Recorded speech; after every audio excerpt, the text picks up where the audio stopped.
우리가 복음을 전하는 삶이 우리 삶 속에서 계속적으로 지속되지 않으면은 우리 그리스도인들은 반드시 나태해지고 또 여러 세상적인 죄악에 물들 수밖에 없는 것이 우리 모습입니다. 이것은 이스라엘 백성들을 통해서 분명히 나타났습니다. 그들이 애굽에서 종살이하고 광야에서 있는 동안에 그 가나안 땅의 축복을 누리기 전에 이미 하나님 말씀하셨습니다. 너희들이 젖과 꿀이 흐르는 그 축복의 땅에서 배부르고 또 부족함이 없을 때 하나님을 떠나 부패할까 염려하노라 하면서 하나님의 사람 모세를 통해서 이미 예언이 되었고 그 예언은 그대로 이루어집니다. 이것은 우리 인간의 그 죄성이 어떠한지를 이스라엘 백성을 통해 볼 수 있습니다. 우리가 복음 집회를 하면서 한 사람을 데려오기 위해서 우리가 힘을 다해 수고한다면은 그냥 집회 데려오는 것조차도 너무나 어려운 것을 알게 될 것입니다. 그런데 그 집회에 참석을 했다고 해서 그들이 말씀을 듣고 구원받는 역사는 참으로 쉽지 않습니다. 왜냐하면 전혀 준비가 되지 않았기 때문에 길가에다가 씨를 뿌리든지 돌짝밭에 씨를 뿌리고 가시덤불에 씨를 뿌리더라도 그 씨가 뿌리를 내리고 열매를 맺을 수가 없음 같이 전혀 준비가 되지 않은 사람들은 말씀을 들어도 하나님의 말씀을 들어도 전혀 깨닫지 못합니다. 그렇기 때문에 지금부터 우리가 계속 영혼들을 위해서 기도하고 관심을 갖고 또 그들을 위해 수고하고 그들에게 선을 행하면서 이 복음을 전하는 가운데 이후에 또 복음 집회가 있다면은 그때 그들에게 열매가 맺혀지는 것입니다. 그래서 오늘은 복음을 이미 이제 깨닫고 확신한 분도 있고 아직까지 깨닫지 못하신 분도 있는데 이 하나님의 복음에 대해서 다시 한번 제가 굉장히 그 포괄적으로 그리고 좀 넓은 의미에서 이 복음을 한번 교제해 볼까 합니다.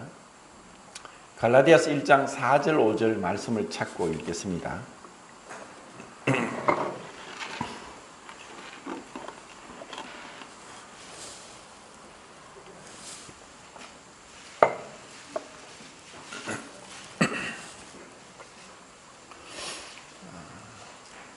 다 찾았으면은 한 목소리로 같이 읽도록 하겠습니다. 시작. 그리스도께서 하나님 곧 우리 아버지의 뜻을 따라 이 악한 세대에서 우리를 건지시려고 우리 죄를 대속하기 위하여 자기 몸을 주셨으니 영광이 그에게 세세토록 있을지어다. 아멘.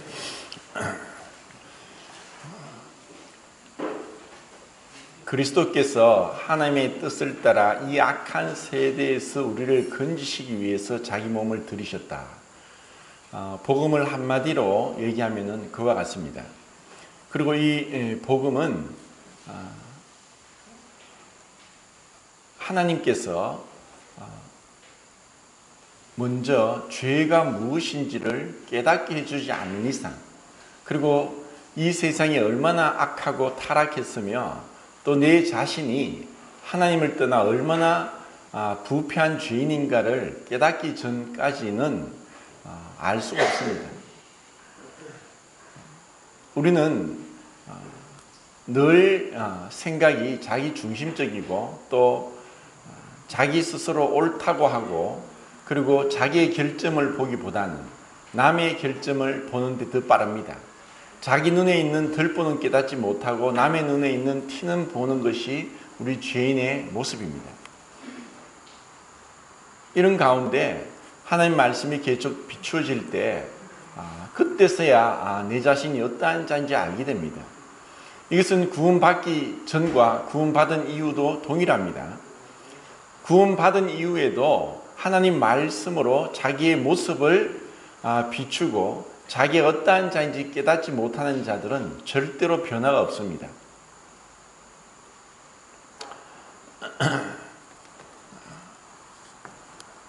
세상에는 두 부류의 사람이 있는데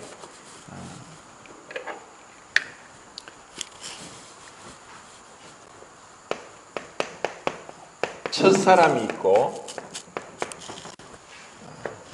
둘째 사람이 있습니다.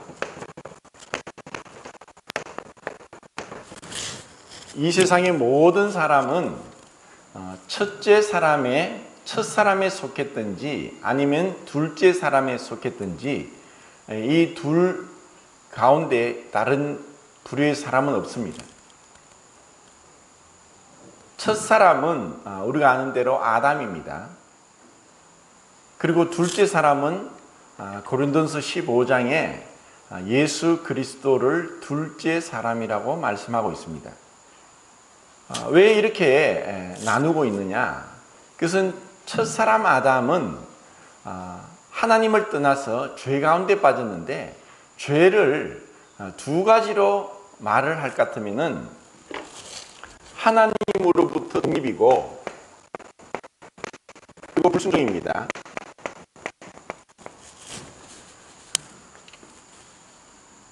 하나님으로부터 독립은 하나님 그 통치, 그 권위, 하나님의 주권 아래에 속하는 것이 당연한 피조물로의 그 책임인데 이것을 벗어났습니다. 그래서 히브리어에는 구약 성경에 기록된 히브리어에는 죄가 20가지라는 단어로 다양하게 나오고 있습니다. 그 중에 대표적인 세 가지를 제가 말씀드렸습니다. 페사는 반역이라는 뜻입니다. 그것은 한 나라의 역적이 가장 큰 그 나라의 헌법을 어기는 죄라고 하면은 또 자식이 부모를 떠나고 부모를 업신여기고 또 죽이기까지 하는 존속 살인죄가 인간 세상의 가장 큰 죄라고 하면은 이 피조물인 인간이 하나님을 향하여서 반역하는 것보다 더 큰 죄가 없습니다. 그래서 이것을 폐사라고 합니다. 그리고 아온이란 그 히브리어는 불이라고 해서 의롭지 못한 것입니다. 그 의롭지 못함은 하나님이 정하신 그 선과 악의 기준을 떠나서 자기 스스로 선과 악을 결정해 버립니다. 첫사람 아담은 선악을 알게 하는 그 나무의 실과를 먹으면서 이제 그 선과 악에 대한 기준을 자기 자신으로 잡았습니다. 이것은 오늘날 구원받지 않은 자들이 자기 눈에 좋으면 옳고 자기가 싫으면 싫은 것이고 자기가 스스로 선과 악을 결정하는 것과 같습니다. 그리고 또 한 단어는 하타트란 단어인데 그것은 불법이란 단어입니다. 그렇게 번역이 됩니다. 그래서 법을 어긴 것입니다. 우리 인간 세상에서 만약에 법이 없다면, 무천지라면, 무정부 상태라면은 그 사람들은 그곳에서 고통을 당할 수밖에 없습니다. 이 우주에도 법칙이 있고 질서가 있습니다. 만약에 이 우주가 법칙이 있고 질서가 없다면은 얼마나 혼돈 가운데 들어가겠습니까? 하나님의 그 절대적인 주권을 벗어나서 하나님의 그 법을 어기고 법을 지키지 않고 불순종하는 이와 같은 모습들이 이 죄인들에게 나타났고, 그래서 우리는 갈라디아서 1장 4절에서 이 악한 세상에서 우리를 건지기 위해서 하나님께서 무엇을 하셨는가를 말씀하고 있습니다. 하나님은 이 세상을 창조하시기 전, 이 시간과 공간인 이 세상을 창조하시기 전에 영적인 세계를 먼저 창조하셨습니다. 그것은 욥기서 38장 7절에 기록되어 있습니다. 그리고 잠언 8장에서도 그것을 우리는 알 수가 있습니다. 우리가 눈에 보이는 이 시간과 공간의 시공의 세계를 창조하기 전에 영적인 존재들을 창조하셨는데 그들이 천사입니다. 그리고 그 천사들은 이루해야 할 수 없이 요한계시록에는 그 수가 만만이요 천천이다 하고 이렇게 기록하고 있습니다.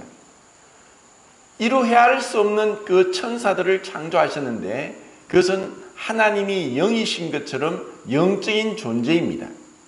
그들은 육체가 없습니다. 하나님이 영원한 분이시기에 이 영적인 존재인 천사들도 영원한 존재입니다. 그리고 그들은 남자와 여자의 구분이 없습니다. 그들은 처음부터 각각 다 그 하늘의 별들이 10의 22성계가 있다고 하는 것처럼 그렇게 천사들은 다 다르게 하나하나 독창적으로 창조가 되었습니다. 그리고 그 영적인 존재들이 이 세상을 창조하는 것을 지켜보면서 하나님께 영광을 돌리고 찬송을 하고 경배를 하고 하나님의 능력과 위엄과 권세와 그 지혜와 그 부유함에 대해서 세세토록 찬양하는 존재들이 되었습니다. 그들은 하나님이 어떠한 분인지를 너무나 잘 알고 있었습니다. 그런데 그 중에 가장 뛰어난 천사장이 하나님을 대적합니다. 하나님을 대적하여 자기를 스스로 하나님의 자리에 올리고 그리고 많은 천사들을 이끌어서 타락하게 됩니다. 그들의 타락이 이제 인간 세상에까지 내려오게 되고 그리고 그 천사들보다 더욱더 열등하게 육체에 갇혀서 연약함 그리고 늙음 그리고 죽음을 피할 수 없는 이 육체를 가진 인간들에게까지 그 악한 타락한 천사 사단이 그 죄가 들어오도록 한 것입니다. 이것은 이미 하나님이 다 알고 계셨던 것입니다. 그럼 왜 하나님께서 그렇게 이 타락한 천사들이 이 인간 세상에 와서 죄를 심도록 했을까? 이것은 정말 크게 넓게 본다면은 이 타락한 천사들을 심판하기 위해서 그 천사들과 비교가 되지 않는 열등한 존재인 사람을 창조하셨고 그리고 사람이 죄 가운데 들어갔을 때 또 그들을 어떻게 구원하시고 회복시킬 것을 하나님은 이미 계획하셨습니다. 하나님의 그 지혜와 그 능력이 천사들을 통해 나타났다면 이제 인간의 죄와 타락으로 인해서 이 천지 만물의 창조를 통해서 나타나지 않았던 하나님의 사랑과 자비와 겸손과 온유와 오래 참으심이 이제 우리의 죄로 인하여서 드러나게 된 것입니다. 이것은 천사들도 타락하지 않은 천사들도 살펴보기를 원하면서 지금 하나님의 교회를 그렇게 유심히 지켜보고 있습니다. 우리는 생각할 때 하나님께서 왜 그렇게 하셨을까? 또 왜 우리가 이렇게 타락하도록 내버려 두셨을까 생각할지 모르지만 이 무한한 이 우주를 창조하신 그 하나님의 속에 아직까지 드러나지 않았던 영광, 그것이 바로 사랑이 무엇이고 겸손이 무엇이고 또 온유가 무엇이고 그리고 자비와 인자가 무엇인가는 이 천지 만물의 창조를 통해서는 나타나지 않았던 것입니다. 이제 우리는 이 하나님의 이 창조와 구속의 그 세계 가운데 성경을 통해서 그 무한하신 하나님의 지혜와 그 하나님의 그 계획을 어느 정도는 엿볼 수 있게 되었습니다. 이것을 우리가 좁은 의미에서 이제 내가 죄에서 구속함을 받고 이제 지옥 가지 않고 천국 간다고 생각하는 것도 분명히 옳지만 더 넓은 의미에서 왜 하나님께서 그렇게 하셨을까 하고 생각하면서 그 하나님의 그 위대하심을 한번 살펴볼까 합니다. 어려울 수도 있고 또 좀 딱딱할 수도 있지만 좀 쉽게 제가 가능하면 쉽게 이것을 설명하면서 정말 하나님께 무한한 찬송과 경배를 돌려드릴 수 있었으면 합니다. 우리 사람의 창조는 남자와 여자가 만나서 한 개의 세포인 정자와 또 한 개의 세포인 난자가 만나서 수정이 되면은 그 여자의 뱃속에서 10개월이라는 세월이 걸리면서 약 100조 개의 세포로 분화가 됩니다. 그 100조 개를 그냥 서서 숫자로 나열하면은 동그라미가 15개입니다. 딱 2개의 세포가 만나서 하나가 되면서 동그라미가 15개 되는 100조 개의 세포로 분화가 됩니다. 그리고 그 분화된 세포들은 다 각각 다릅니다. 같은 것이 없습니다. 어떤 것은 머리카락으로, 어떤 것은 뼈로, 또 어떤 것은 손톱과 발톱으로, 또 어떤 것은 눈과 귀나 코로, 입으로, 또 혀로, 또 어떤 것은 우리 안에 보이지 않는 내장의 여러 가지 모습으로 그렇게 다양하게 분화가 되면서 각각 그 기능이 다르고 역할이 다릅니다. 이것은 인체를 우리가 알면 알수록 너무나 신비하고 놀랍습니다. 그리고 우리의 이 100조 된 세포는 그냥 한번 태어나서 그 분화가 되면서 끝나는 것이 아니라 죽을 때까지 계속 다시 세포가 죽었다가 다시 태어나고 하는 것이 끊임없이 반복됩니다. 6개월 안에 모든 세포는 새로운 세포로 바뀝니다. 제일 늦게 바뀌는 세포가 뼈입니다. 그 모든 이 세포는 계속해서 태어나고 죽고 하는 순환을 반복합니다. 그런데 딱 하나 우리가 처음 태어날 때 가졌던 그 세포는 바뀌지 않고 있는 세포가 있는데 그것이 바로 우리 몸, 온몸 구석구석에 퍼져 있는 핏줄입니다. 그 핏줄은 정맥과 동맥과 그리고 모세혈관까지 다 합쳐서 이으면은 지구를 3바퀴나 돌릴 수 있는 12만 킬로미터가 됩니다.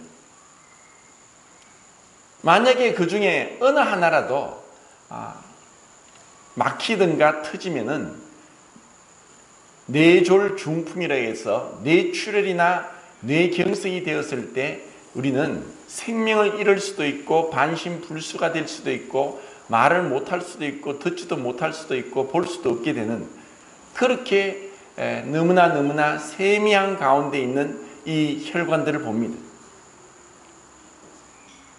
그런데 이렇게 우리의 몸이 태어나서 죽을 때까지 계속 변화가 되는데 이 세상에서 이 몸을 얘기하면서 한 몸이라고 하는 것이 바로 2가지가 있습니다. 그것이 무엇입니까?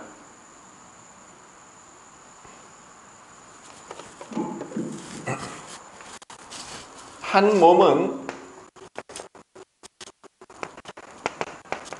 부부와 교회입니다. 원래 한 사람이었지만 하나님께서 남자를 통해서 여자가 태어나게 하고 그 남자와 여자를 통해서 지금까지 모든 인류가 존재하도록 하셨습니다.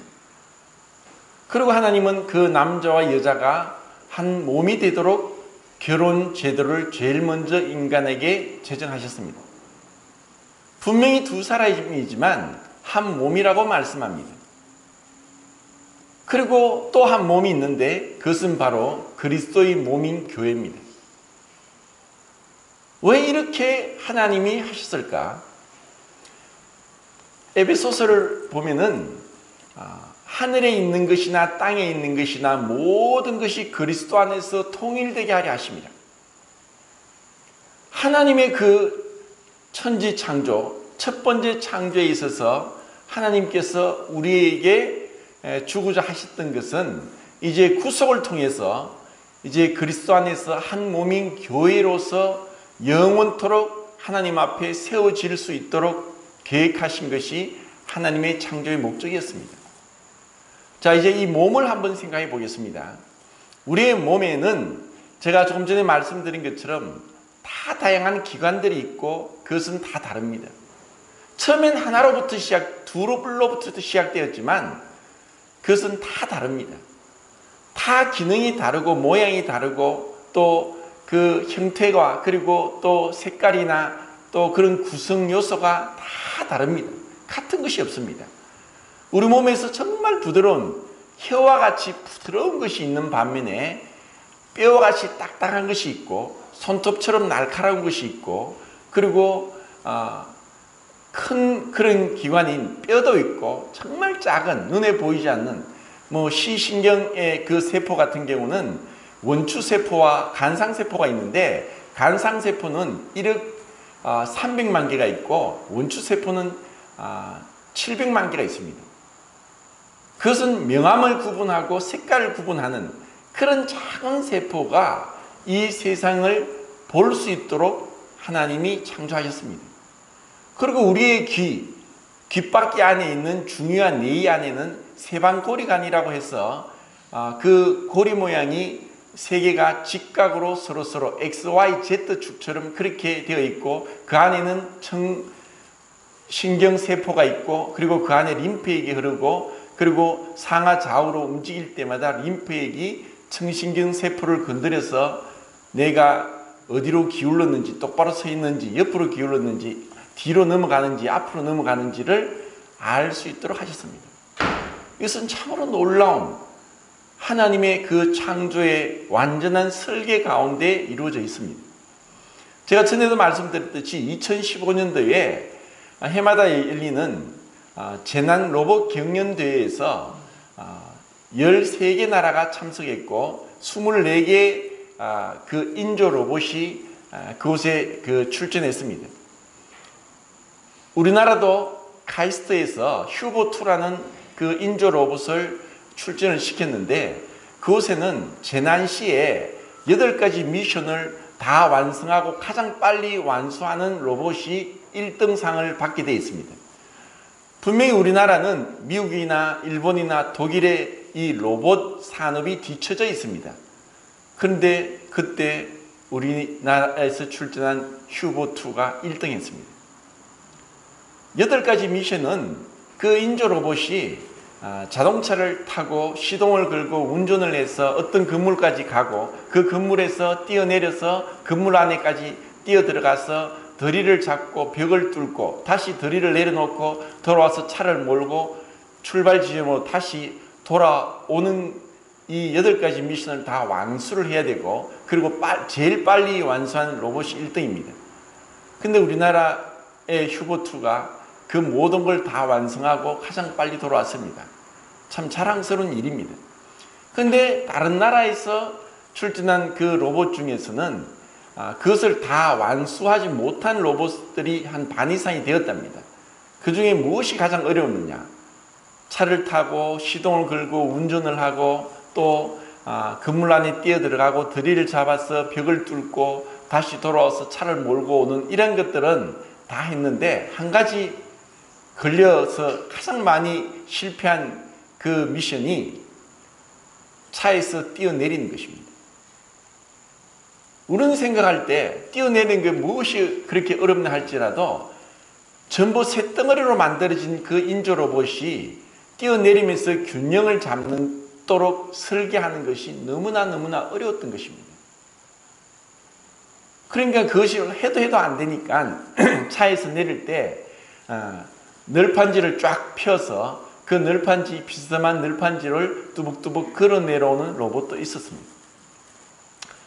제가 왜 이런 말씀을 드리냐면은 우리 사람의 이 창조, 이 사람의 그 움직임이나 기능이나 이러한 것들은 너무나 놀랍습니다.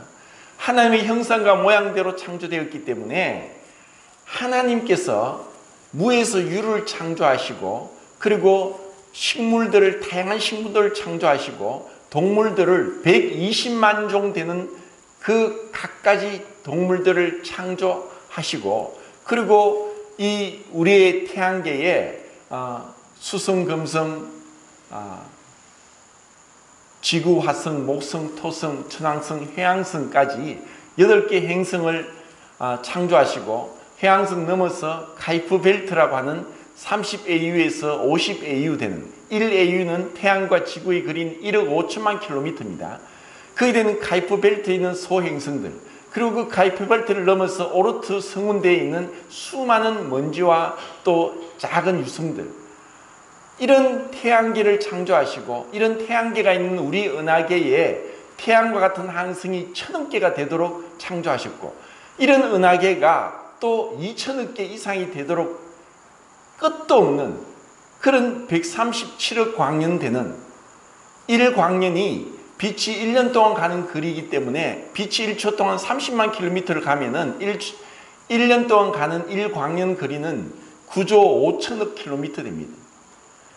이 어마어마한 137억 광년 되는 이런 우주를 창조하신 그 하나님을 우리가 죄 가운데서 하나님이 없다 하고, 하나님의 주권을 대적하고, 하나님과 변론하려고 하고, 하나님 말씀을 업신여기고 불순종하고 하나님 말씀을 대적합니다. 하나님 말씀을 한 가지 말씀이라도 어기는 것은 하나님에 대한 명백한 반항이고 죄고, 그것은 용서될 수 없는 것입니다. 그런데 왜 우리에게 그와 같은 자유의지로 하나님을 대적하게 했을까? 하나님은 우리를 로봇으로 만들지 않았습니다. 본능에 충실해서 하나님이 창조한 동물 중에 개는 주인을 절대로 대적하지 않도록 하나님이 처음부터 프로그래밍 하셨습니다. 작은 강아지 말고 대형 개, 30kg 이상 되는 개는 한 주인만을 섬기고 그 주인을 절대로 대적하지 않고 배신하지 않고, 그리고 주인이 자기를 죽일지라도 주인을 피해 도망가지 않도록, 그리고 로렌스라는 그 동물학자는 4마리 개를 키우고 있는데, 그 로렌스가 각인이라는 단어를, 심리학 단어를 먼저 사용을 했습니다. 그이가 알에서 깨어나서 제일 먼저 보는 것이 음이라고 하나님이 프로그래밍 됐다는 것을 알고, 그이가 알에서 깨어나는 것을 지켜보다가 제일 먼저 어미를 보지 않고 로렌스라는 동물학자를 봤습니다. 그래 이 동물학자가 이제 어미인 줄 알고 그이들은 이 로렌스를 따라다닙니다. 그 물에 들어가서 헤엄을 치면은 이 새끼들이 로렌스 동물학자가 어미인 줄 알고 졸졸 따라가는 그러한 유명한 사진이 있습니다. 근데 그 로렌스 동물학자 얘기를 합니다. 내가 만약에 산을 가다가 호랑이를 만나면은 내가 키우고 있는 이 4마리 개가 그 호랑이의 상대가 되지 않을 정도로 한 입에 물려 죽을 것이 분명하지만, 그 4마리 개는 나를 지키기 위해서 피 흘려서 호랑이와 싸우다가 죽을 것이다. 절대로 도망가지 않을 것이다. 이런 얘기를 합니다. 이것은 하나님이 처음부터 본능적으로 심어준 것입니다. 그런데 이제 하나님께서 우리에게 이런 죄 가운데서 우리가 참 큰 타락으로 슬퍼하고 괴로워하고 이런 엄청난 이 죄와 사망의 종로로 사는 가운데 있을 때, 하나님께서 가히 천사들도 상상하지 못할 일을 하셨습니다. 그것은 하나님이 하나님의 보좌를 버리시고 천사보다 훨씬 열등한 이 인간의 모양으로 오시기를 자원하셨던 것입니다. 이것을 우리가 어떻게 다 이해할 수 있습니까?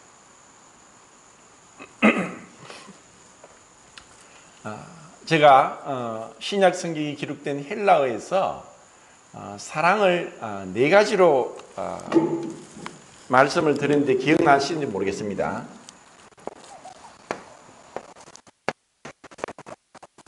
소개, 에로스,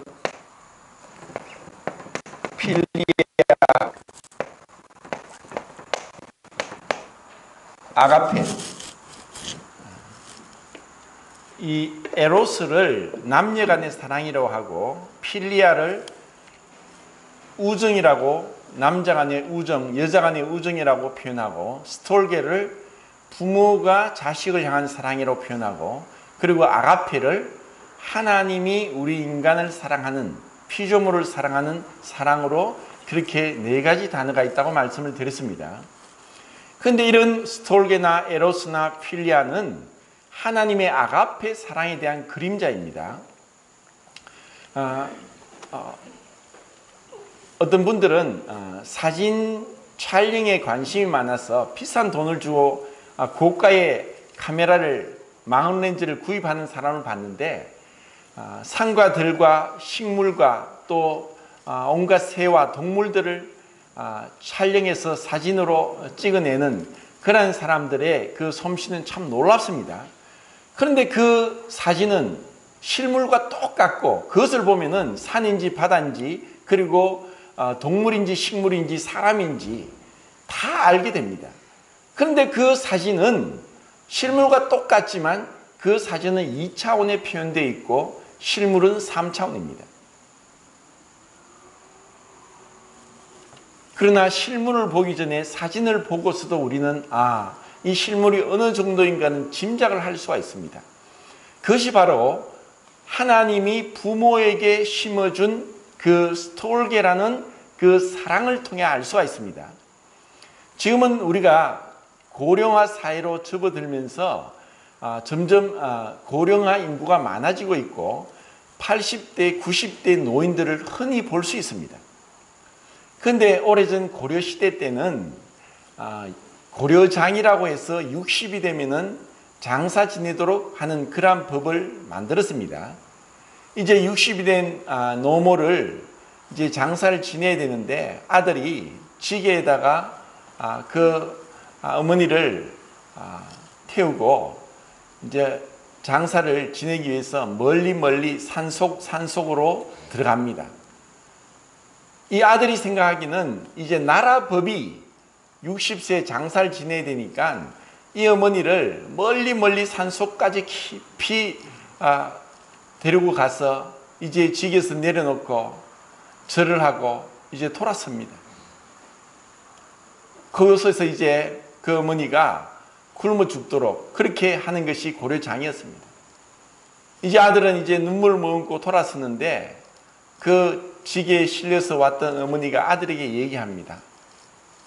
얘야, 가다가 갈림길이 나오면은 나뭇가지가 꺾여졌으니까 그 꺾어진 길로 가라. 그래야 집을 찾아갈 수 있다. 자식은 부모를 버리려고 그렇게 하는데 부모는 자식 걱정을 합니다. 부모는 자식에게 있는 것 없는 것 다 주고 해도 내가 좀 더 해줄 걸 하고 늘 아쉬운 마음이 든다면은 자식은 부모로부터 다 받을 것 받으면서도 왜 다른 부모처럼 이것도 해주지 않고 저것도 해주지 않고 불평과 원망이 있는 것이 자식입니다. 어떤 한 아들이 어릴 때 학교 가기가 싫었고 학교에 가면은 이 아이를 놀리기 때문에 학교를 안 가려고 했습니다. 왜 놀리냐 하면은 학교에만 가면 이 아이에게 야, 너 엄마 눈 한쪽 없는 눈병신이야 하면서 욕을 하고 놀리고 하는데 그것이 너무나 싫었습니다. 그래서 이제 학교 가서 돌아와서 어머니에게 엄마, 왜 엄마 눈이 하나 없어? 왜 내가 이렇게 친구들한테 놀림을 받아야 돼? 엄마 왜 그랬어? 하고 투정을 부리고 소리를 질러도 엄마는 답이 없습니다. 이제 세월이 지나서 이 아들은 공부를 잘해서 좋은 대학을 가고 이제 직장까지 잡고 결혼하게 됩니다. 근데 늘 그는 눈이 하나 없는 어머니가 보기가 흉하고 부끄러워서 결혼할 아내에게 나는 엄마가 이미 돌아가셨어요 하고 결혼을 했습니다. 그리고 세월이 지나서 아들이 태어났고 아들이 한 5살쯤 되었습니다. 그런데 휴일날 어느 누가 초인종을 누르길래 아들이 누구세요 하고 문을 열어보니까 웬 눈이 하나 없는 할머니가 밖에 있는 거예요. 이 아들이 놀라서 엄마 무서워하고 뛰어 들어갑니다. 그래 엄마가 나옵니다. 보니까 웬 할머니가 있는 거예요. 당신 누구세요? 그러니까 누구를 찾아왔다고. 그래서 이상하다 생각해서 남편을 부르니까 남편이 기겁을 하는 거예요. 당신 누구요? 집 잘못 찾아왔어요. 돌아가시오. 그 엄마를 돌려보냅니다. 이 아들은 정말 간이 콩을 많이 지면서 가슴이 쿵쿵 뜁니다. 혹시나 이게 드러나면 어떡할까. 그러다가 어릴 때 친구들이 동창회를 한다고 시골로 모인다는 얘기를 합니다. 그래서 그는 마지못해 오랜만에 친구들을 볼 겸 해서 갔다가 동창회 끝나고 빨리 집으로 돌아오려고 했는데 어느새 자기 발걸음은 어머니가 사는 집으로 향했고 집 안에 들어가게 됩니다. 그 어머니는 이제 병이 들고 나이가 들어서 이제 돌아가실 때가 다 됐습니다. 근데 그 어머니 손에는 편지가 하나 있는데 이 아들에게 이 편지를 읽어보라고 합니다. 아들이 그 편지를 읽어보니까 얘야, 네가 어렸을 때 교통사고가 나서 눈이 하나 실명이 되었는데 아직까지 살아갈 날도 창창한데 네가 한쪽 눈으로 살아갈 것이 너무나 안타까워서 내 눈을 빼어서 너에게 주었단다.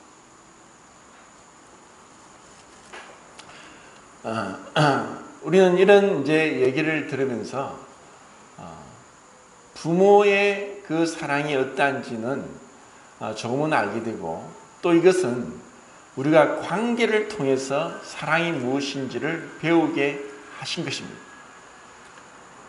부모가 되어서 자식을 낳기까지는 그 부모의 사랑을 알기가 참 어렵습니다.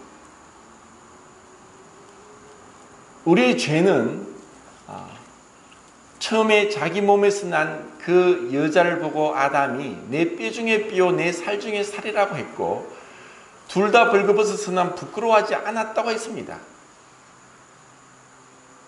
근데 죄가 들어왔을 때 당신이 준 여자가 먹게 함으로 내가 이것을 먹었습니다 하고 비난하고 책임 전가하고 그리고 부끄러움이 무엇인지를 알고 부끄러움을 가리게 됩니다. 우리는 모두가 그렇게 죄 가운데 태어나서 부끄러움을 가립니다. 제가 이전에 그 의식주의에 대해서 말씀드리면서 왜 옷을 입느냐? 추워서가 아니라 부끄러움을 가리기 위해서입니다. 옷을 입듯이 우리는 거짓말을 밥 먹듯이 합니다. 자기 자신도 속이고 자기도 거짓말을 해놓고 거짓말이 했는지도 모를 정도로 우리는 거짓말에 익숙합니다. 죄가 얼마나 무서운지는 우리가 빛 가운데로 나가면 나갈수록 알게 됩니다.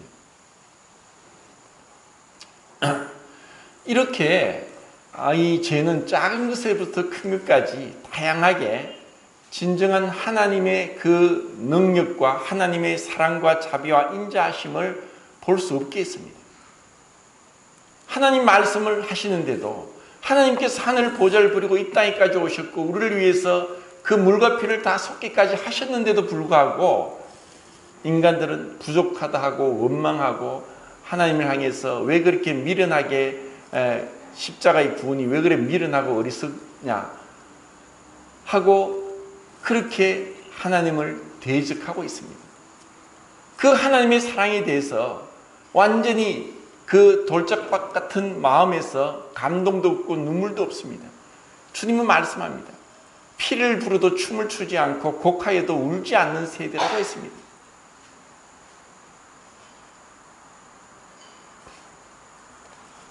이제 남녀가 서로 만나서 결혼을 하는데 사람들은 생각합니다. 지금 얼마나 많은 사람들이 이 하나님이 하나 되게 하신 이 부부의 사랑이 얼마나 아름다운지 모르고 살아가는 사람이 대부분입니다. 왜냐하면 우리가 먼저 하나님께서 그리스도를 이 세상에 보내시고 그리고 그리스도를 죽는 데까지 내어줄 정도로 하나님이 세상을 사랑하셨다는 것에 대해서 깨달음을 얻지 못하면 우리는 사랑을 알 수가 없습니다. 하나님의 사랑을 먼저 받고 나서야 우리는 사랑을 줄 수가 있습니다. 그런데 이런 하나님이 주신 질서인 남자가 아내를 사랑하고 여자가 남편을 존경하는 그와 같은 에베소서 5장에 있는 말씀이 이루어지지 못하는 것은 하나님의 사랑을 받지 못했기 때문입니다.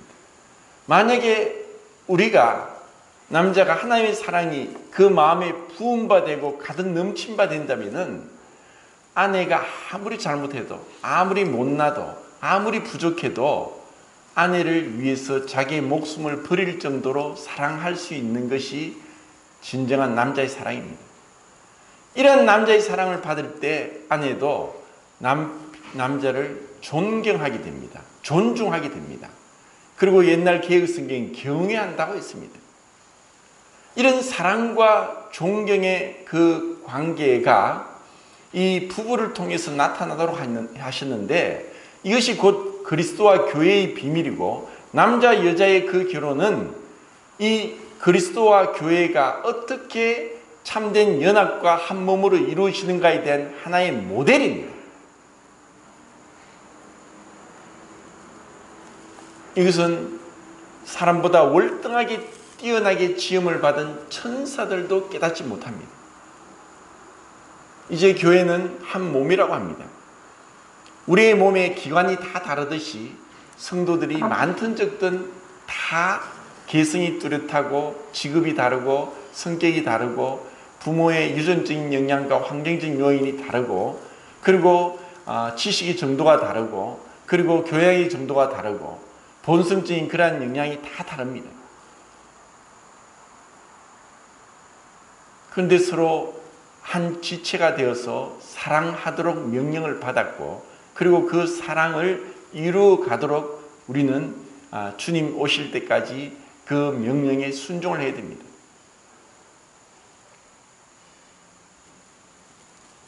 우리가 이와 같은 하나님의 그 계획을 사랑을 알지 못할 때 자기 중심적인 생각으로 비판하고 비난하고 그리고 불평하고 원망하는 것이 죄의 본성입니다.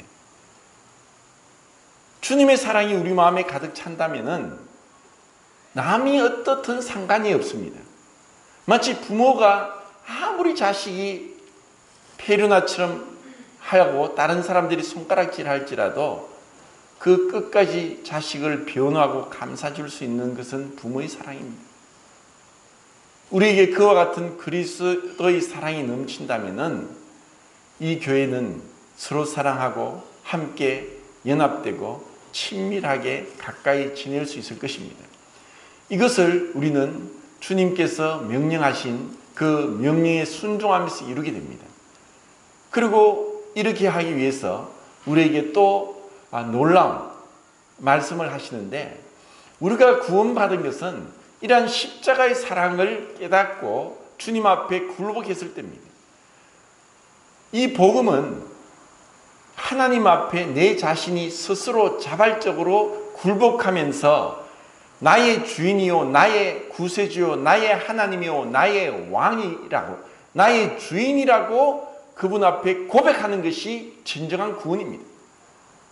그냥 그 십자가의 사랑만 예 믿겠습니다 하는 것이 아니라 하나님을 떠나서 독립했던 내가 둘째 사람 예수 그리스도께서 전적으로 나는 스스로 아무것도 할 수 없나니 내가 온 것은 내 뜻을 행하려 함이 아니라 아버지 뜻을 이루고야 함이고 내가 하는 말은 내 말이 아니라 나를 보내신 아버지의 말씀이다 하고 전적으로 하나님을 의지하면서 사랑과 존중으로 그 주님이 어떻게 행하셨는가를 통해서 우리가 하나님 앞에 어떻게 행하는가를 모델로 본보기로 보여주셨습니다.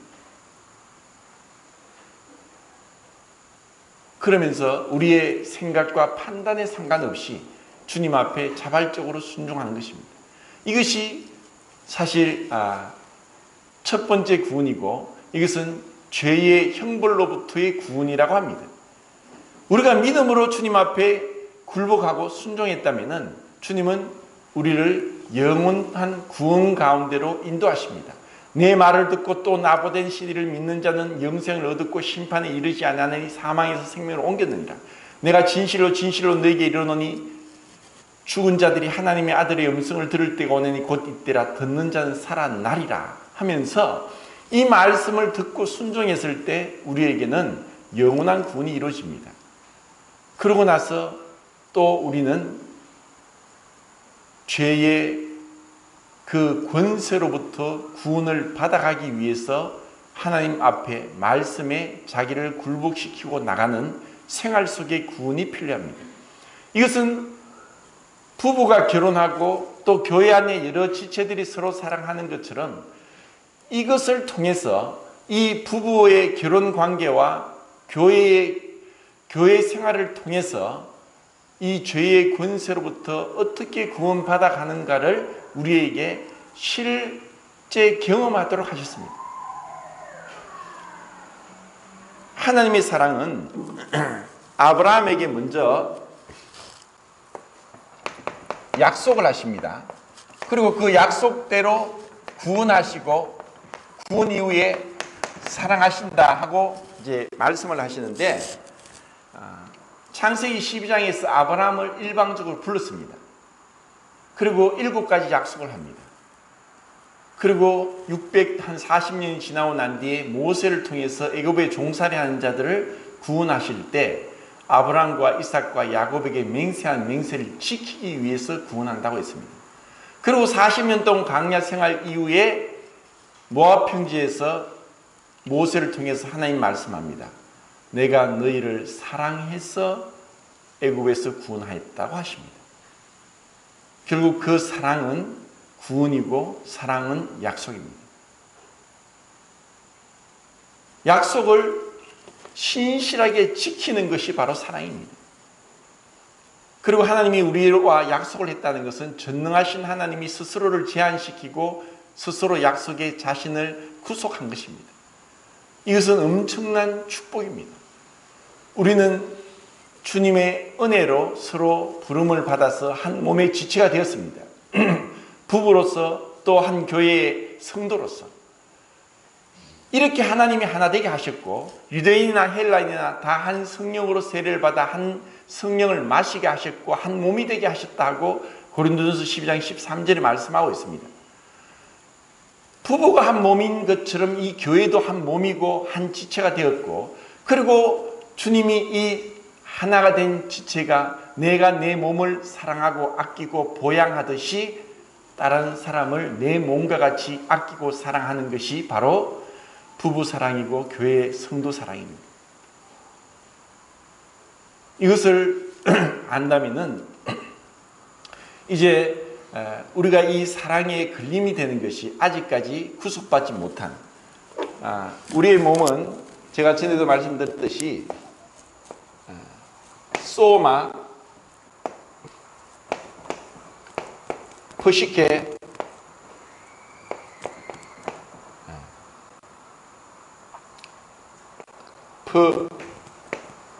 프뉴마 해서 몸이 있고 혼이 있고 영이 있습니다. 소마, 프시케, 프뉴마. 우리가 먼저 구원받은 것은 이 프시케 그리고 프뉴마인 영혼이 주님을 믿을 때 구원받습니다. 근데 아직까지 우리에는 이 소마, 이 몸이 구속함을 받는 것이 완전한 구원이고 이것이 바로 죄의 실존으로부터의 구원을 받는 것입니다. 이것을 이제 고린도전서 15장 지금 시간이 어떻게 됐습니까? 시간이 얼마 남지 않았으니까 15장 35절부터 끝절까지 나중에 한번 읽어보시길 바랍니다. 우리에게 땅에 속한 몸이 있고 하늘에 속한 몸이 있고 육에 속한 몸이 있고 그리고 신령한 몸이 있다고 말씀합니다. 하나님이 우리에게 이제 더 이상 늙지 않고 죽지 않고 병들지 않고 고통당하지 않는 완전한 부활의 몸, 신령한 몸, 주님이 부활하신 그 부활의 몸을 우리에게 주시기를 기다리고 계십니다. 예수님이 부활하시고 나서 제자들에게 나의 형제 곧 너희 형제, 나의 아버지 너희 아버지라고 하면서 이제 새로운 가족 관계가 이루어졌습니다. 주님의 부활하심으로 이제 우리는 이 부활의 몸을 입고 각각 다 다른 성도들이 내 몸과 같이 내 이웃을 사랑하는 천국의 그 모습을 이 땅에서 이루도록 교회 생활을 하도록 하셨습니다. 진정한 복음, 구원은 무엇인가? 내 이웃을 내 몸같이 사랑하는 것입니다. 그리고 마음과 뜻과 힘과 정성을 다하여 하나님을 사랑하는 것입니다.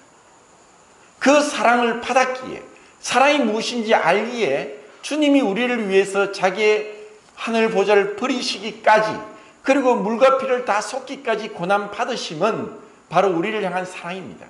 그리고 그 외아들을 우리를 위해 죽는 데까지 내어주셨던 것이 하나님 아버지의 사랑입니다.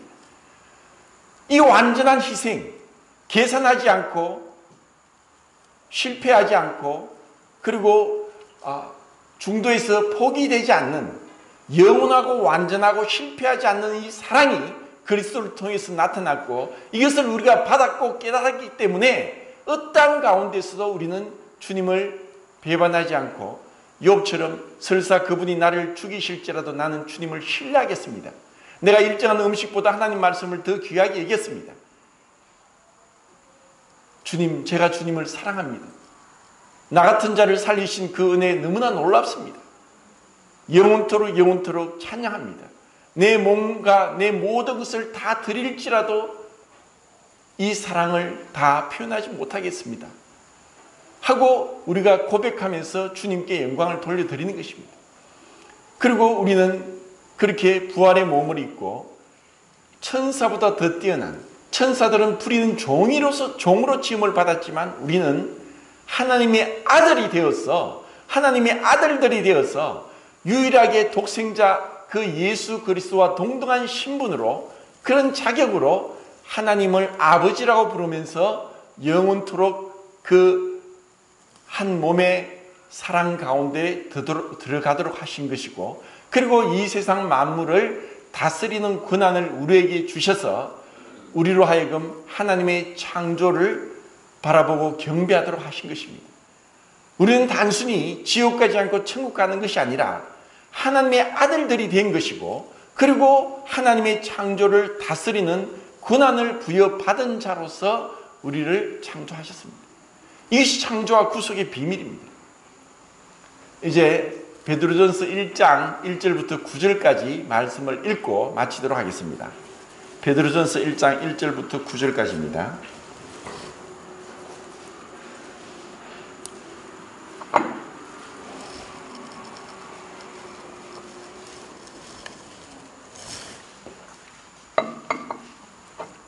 자, 같이 읽겠습니다. 시작.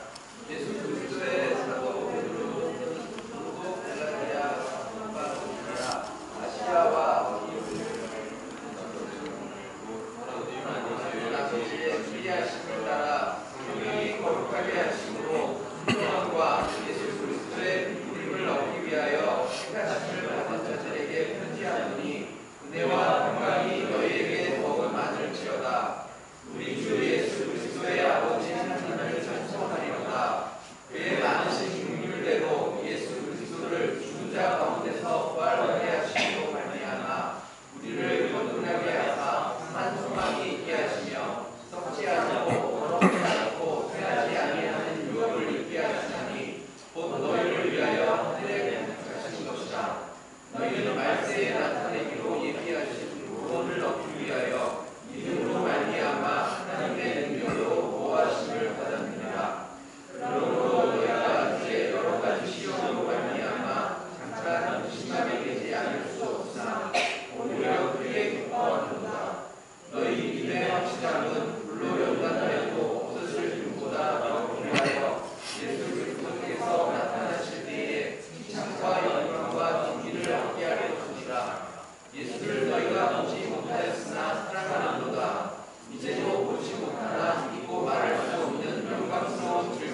예, 사도 베드로는 본도, 갈라디아, 갑바도기아, 아시아, 비두니아에 흩어진 나그네 그리스도인들에게 편지를 합니다.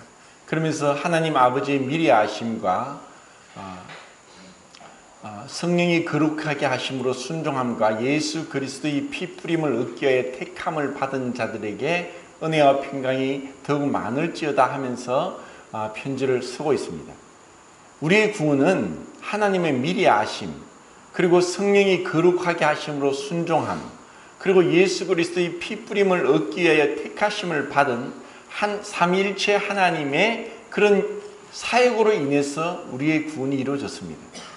그러면서 예수님께서 이 영이신 하나님이 육체를 입고 오셔서 죽음 가운데 들어가셔서 부활하심으로 우리를 거듭나게 하시고 산소망 있게 하시고 우리로 하여금 하늘에 더럽지 않고 썩지 않고 쇠하지 아니하는 영원한 기업을 물려받도록 그렇게 자기 자신을 육체를 입고 죽는 데까지 내어주시기까지 하셨습니다. 이것은 우리로 하여금 다른 차원, 이 땅이 아닌 하늘에 속한, 그리고 이 육체가 아닌 영적인 것, 그리고 결코 변하지 않는 완전한 그 하나님께서 처음 계획하셨던 그 하나님의 아들 그리스도를 닮은 하나님의 아들들이 되게 하시기를 원하셨습니다. 많은 아들을 이끌어 영광에 들어가게 하시는 일에 그 고난의 줄을 고난 가운데 두신 것이 참 하나님의 놀라운 지혜였습니다. 우리는 왜 그리스도께서 자신을 그렇게까지 낮추시고 그렇게 비참하게 죽으셔야 했던가를 생각할 때 단순히 우리가 죄에서 구원받기 위한 것이 아니라 우리로 하여금 그 부활의 몸을 입어서 주님과 영원토록 함께 살도록 하기 위함이었습니다. 우리가 이것을 생각한다면 가슴이 터질 정도로 벅찹니다. 그리고 이것을 알고 깨닫고 믿은 것이 구원이고, 이런 가운데 우리는 믿음의 시련을 당하게 됩니다. 인간관계에서 부부 간의 갈등과 성도 간의 갈등 속에서 우리로 하여금 우리의 육체의 정욕을 십자가에 못 박고 주님의 그 사랑을 마음에 새기면서 주님의 죽으심과 부활에 연합해서 우리도 끊임없이 죽음 가운데서 부활의 생명이 나타나도록 우리 자신을 내어드리는 죄의 그 권세로부터의 구원을 받아가는 이 생활 속의 구원을 이루도록 하셨습니다. 이것이 진정한 구원이고, 그리고 이것은 점진적으로 거룩함으로 그리고 경건함으로 주님을 닮아가는 삶입니다. 서로에게 어떤 어려움을 당할 때 부부간에도 그렇고 성도간에도 그렇고 그것이 남을 향해서 비난하게 되면 우리는 결코 변할 수 없습니다. 우리의 믿음의 시련은 세상의 어려움도 있고 인간관계의 어려움도 있습니다. 우리는 그런 것을 통해서 바로 내 자신이 십자가에 못 박히고 그리고 부활에 연합해서 그 부활의 생명이 나를 통해 나타나도록 하는 그것이 바로 사랑이고, 그런 사랑을 통해서 우리는 인간관계가 발전되고 변화되고 친밀하고 연합됩니다. 주님은 우리에게 앞으로 주님 앞에 갈 때까지 여러 믿음의 시련을 허락하실 것입니다. 그런데 진정 그 십자가의 사랑이 내 마음에 새겨진다면 우리는 이 원수도 사랑할 수 있고, 내 이웃을 내 몸과 같이 사랑할 수 있고, 내가 남에게 대접을 받고자 하는 대로 내가 남을 대접할 수도 있고, 내가 존경을 받기 전에 내가 먼저 존경해주고, 내가 섬김을 받기 전에 먼저 섬겨주고, 내가 첫째가 되기 전에 말자가 되어서 종이 되어서 섬겨나갈 때, 그 그리스도의 발자취를 따라갈 때 그때 우리는 주님을 닮게 됩니다. 주님이 우리에게 그것을 허락하셨습니다. 이것은 놀라운 축복입니다.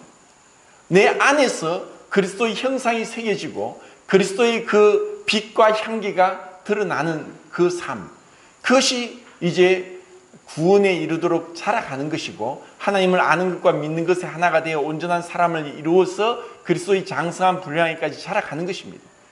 이것은 이 세상에서는 절대로 알 수 없고 이것은 이룰 수 없는 것입니다. 우리 안에 그 주님의 죽음과 부활에 연합됐다면 우리는 그 주님으로 인해서 거룩함과 의로움과 구속함과 지혜를 얻어서 주님의 사랑으로 사랑할 수 있고 주님의 온유로 온유할 수 있고 주님의 겸손으로 겸손해질 수 있습니다. 제가 너무나 많은 부분에 정말 말씀을 드리고 싶은 것을 한 시간에 다 말씀을 드리려고 하지만 참 부족합니다. 그리고 이것에 대해서 아직까지 이해가 되지 않을 수도 있고 그리고 삶 가운데 이래가 될지라도 실행이 되지 않을 수가 있습니다. 근데 분명한 것은 우리의 구원은 이루 말할 수 없는 이 세상의 그 어떤 것과도 바꿀 수 없는 것이고 목숨을 잃는다 하더라도 내가 포기할 수 없는 놓을 수 없는 영원한 진리입니다. 그것은 진리의 말씀이고 생명의 말씀이고 구원의 복음입니다. 그것은 하나님의 완전한 사랑이 내 안에 깨달아졌다면 이제 그 사랑을 더욱더 알아가는 것. 영생은 곧 유일하신 참 하나님과 그가 보내신 자 예수 그리스도를 아는 것이니이다. 그들을 진리로 거룩하게 하옵소서. 아버지의 말씀은 진리이다. 아버지께서 나를 세상에 보내신 것 같이 나도 그들을 세상에 보내었고 또 그들을 위해 내가 나를 거룩하게 하노니 이는 그들도 진리로 거룩함을 얻게 하려 함이니이다. 하면서 주님이 기도한 것처럼 주님을 날마다 알아가기를 원하고 주님 가까이 가기를 원하고 주님을 닮아가기를 원합니다.